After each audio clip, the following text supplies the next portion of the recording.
आगे रानिया आगे तोरे चलते बेचलो घरबा दुआरबा तैयो नहीं भेल गए रानिया। आहो राजा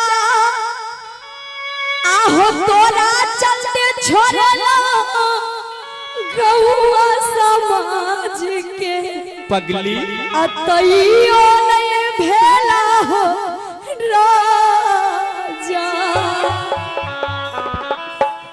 आ गई रानिया। मीठी मीठी तालियां देना है भैया सभी आदमी। आगे तोरे चलते बेचलो घरबा दुआरबा तैयो नहीं भेल गए रानिया। आहो राजा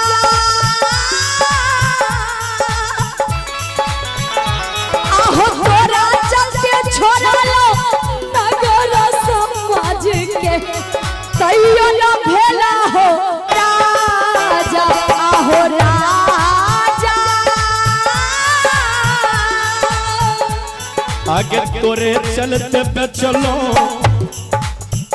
गे रनिया। एकटा गीत हमर बहुत वायरल भेले, हम और सीता यादव गीत के गैने छिए,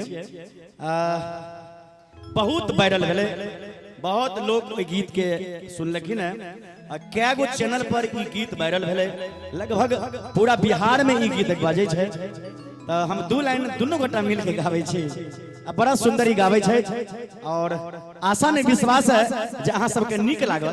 लेकिन अहाँ सब एतेक शांति के दान दे के आई कार्यक्रम देख रहल छी, हमरा सबके बहुत मन गदगद भे रहल है। देखियो लड़का लड़की से कहे छै की कहे छै आ गई रानिया। हे ये सब जी अहाँ जे गीत गाबै छै ने हमरा त मन है बैठ के खूब काने लगो। कान लागो जी अहाँ जे कानब तो हमहू काने जाब। इससे नहीं करू हमरो काना जा। अच्छा जी कहियो त आ गई रानिया। हमरा बलराम भैया के देखियो, हिनका आंख से आंसू जा रहल छै, इहो अपना कन्या से बहुत प्रेम करै छथिन।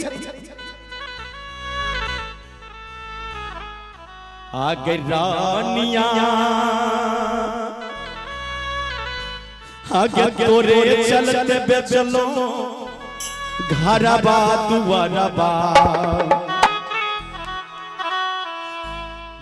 तैयो नहीं भेल गए रानिया।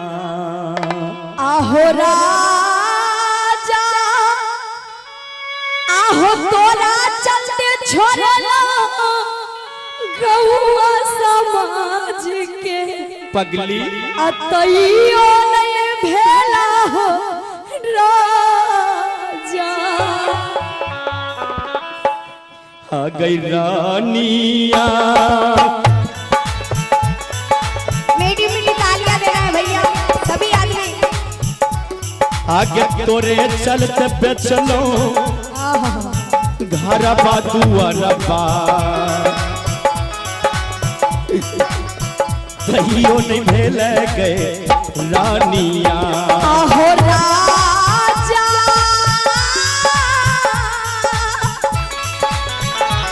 आहो तोरा चलते छोड़लो नगर समाज के तैयो न भेला हो राजा। आहो राजा